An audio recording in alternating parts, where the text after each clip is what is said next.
Hello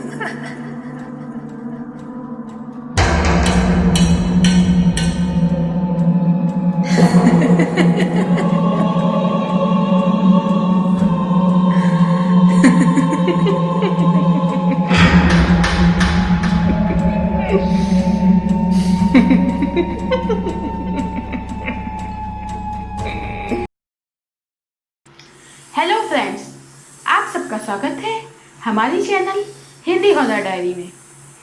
दोस्तों, आज की कहानी सुनाने से पहले मैं आपसे पूछना चाहती हूँ, क्या आज के समय में इच्छाधारी नाग होते हैं? क्या नाग इंसान का रूप ले सकते हैं?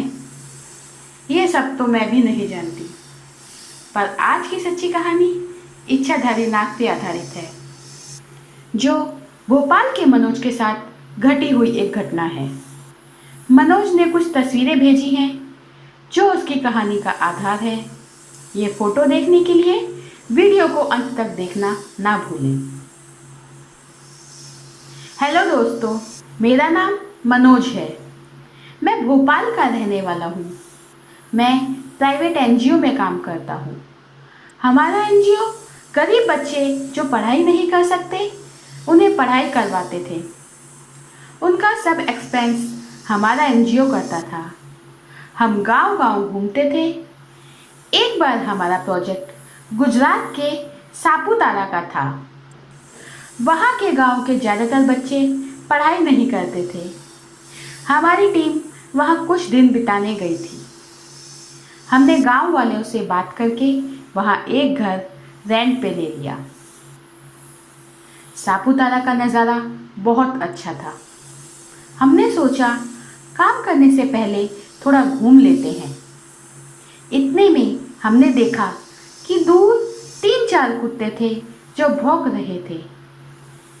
जैसे हम नज़दीक आए तो देखा कि बहुत लंबा सांप था और सब कुत्ते मिलकर उसे मारना चाहते थे। मेरे दोस्त ने कहा, चलो हम यहाँ से चले जाते हैं, पर मेरा मन नहीं माना। मैंने पत्थर उठा के उन कुत्तों को मारा और उन्हें भगा दिया और वो सांप भी चला गया। 2 दिन बीत गए। एक रात सब सोए हुए थे, तभी अचानक किसी ने दरवाज़ा खटखटाया।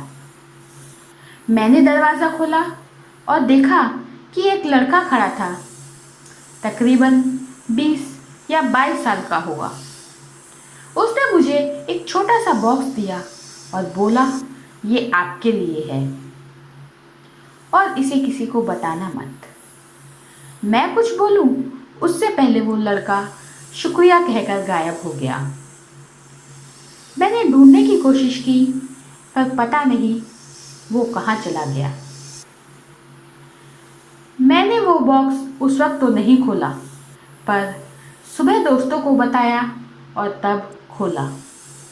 हमने देखा कि उस बॉक्स में सांप की केचुली थी। मैं तुरंत उस बॉक्स को लेकर गया और गांव के सरपंच को बताया कि किसी ने मेरा साथ मजाक किया। सरपंच ने देखा और कहा कि ये नाग की केचुली है और जिसका भाग्य अच्छा हो उसी को मिलती है।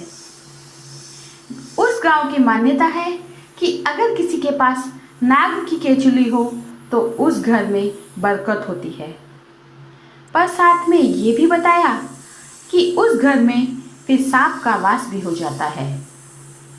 कहते हैं कि वो नाग एक बार उस घर में दिखाई देता है। मुझे उनकी बातों पे विश्वास नहीं था, फिर भी वो बॉक्स मैंने अपने पास रख लिया और सोचा अगर उनकी बात सच्ची हुई तो भी क्या, मैं तो भोपाल रहता हूँ, ये नाग वहाँ कहाँ आएगा। और मैं हंसने लगा। कुछ दिन के बाद हम भोपाल चले गए। मैंने घर वालों को ये बात बताई और वो बॉक्स मैंने हमारी तिजोरी में रख दिया। कुछ दिनों में हमारे घर में सब अच्छा होने लगा। भाई की अच्छी जॉब लग गई, पापा और मुझे शेयर में काफ़ी मुनाफा होने लगा। सब ठीक चल रहा था, पर एक रात जब मैं सो रहा था तो मुझे ऐसा लगा कि मेरे सर पे से कोई सांप गया हो। मैंने लाइट चालू की तो कुछ नहीं था। ऐसा हर रोज होने लगा।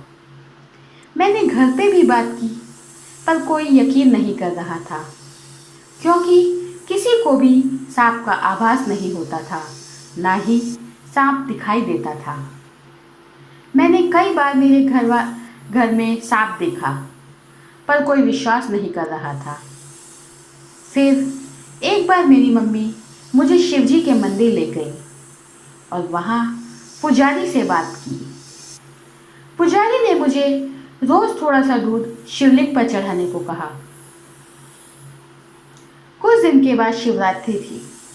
शिवरात्रि के दिन हमने शिवजी के दर्शन किए।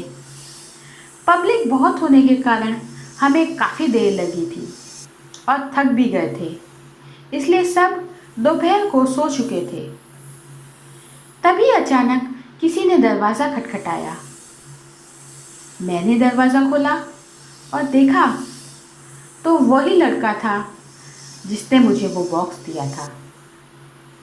वो बोला, अब सब ठीक हो जाएगा, और पलक झपकते ही वो नाग बन गया और हमारे घर के सामने नाले में चला गया। इसका मतलब मुझे घर में जो आभास होता था वो सच में एक नाग था जो आज मेरा घर छोड़ के चला गया था। मैं जोर से चिल्लाने लगा। मेरे घर के सब लोग जाग गए और पड़ोसी भी बाहर आ गए। मैंने रोते रोते सबको बताया, पर किसी ने भी मेरी बात का विश्वास नहीं किया। वो बॉक्स आज भी मेरे पास है और उसकी तस्वीरें मैंने चैनल को भेजी है। तो दोस्तों, आपको ये कहानी कैसी लगी? अगर आपको ये कहानी अच्छी लगे तो लाइक करें, कमेंट करें, हमारे चैनल को सब्सक्राइब करें और दोस्तों के साथ शेयर करें। और हाँ, अपने एक्सपीरियंस, अपनी कहानी हमें hindihorrordiary@gmail.com पर मेल कीजिए। मैं अब आपसे इजाज़त लेती हूँ। अगले हफ्ते फिर हाजिर होंगी एक नई कहानी के साथ।